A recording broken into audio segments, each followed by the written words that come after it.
Bonjour à tous, bienvenue à notre séance de cours sur la lecture d'une œuvre intégrale. Je vous rappelle que nous sommes dans l'étude de l'œuvre Ville cruelle. Après avoir parlé de la biographie, de l'étude spatiale, de l'analyse de l'œuvre et du résumé, nous allons aujourd'hui parler de la portée de l'œuvre. Nous allons faire la portée de l'œuvre.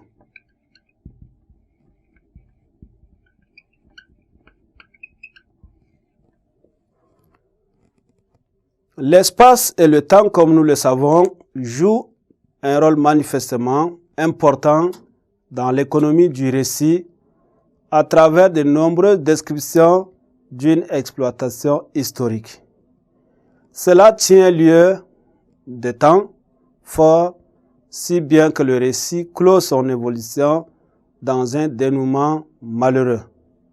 Bref, l'œuvre est le drame d'une Afrique dominée, humiliée, insultée par l'Occident barbare.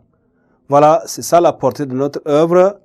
Maintenant, nous allons procéder à l'étude des personnages. À travers notre œuvre, nous avons quelques personnages que nous allons ressortir.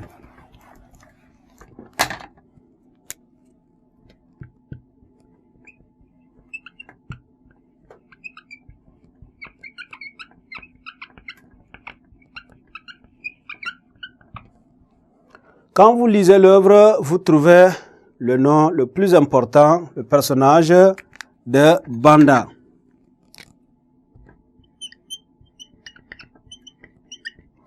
Banda dans l'œuvre est présenté comme un pauvre garçon misérable. Il est souffrant. Il avait un caractère généreux et plein de tendresse. Un autre personnage, c'est Odilia.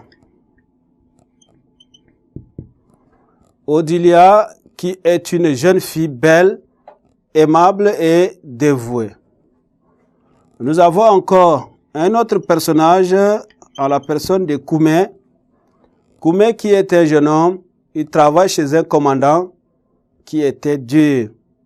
Il est courageux et aussi aimable. Nous avons un autre personnage qui s'appelle Tango. Tango est l'oncle de Banda. C'est presque un vieillard inoffensif. Autrement qu'en parabole, il est menteur, il est hypocrite et passablement rancunier. Nous avons enfin la mère de Banda.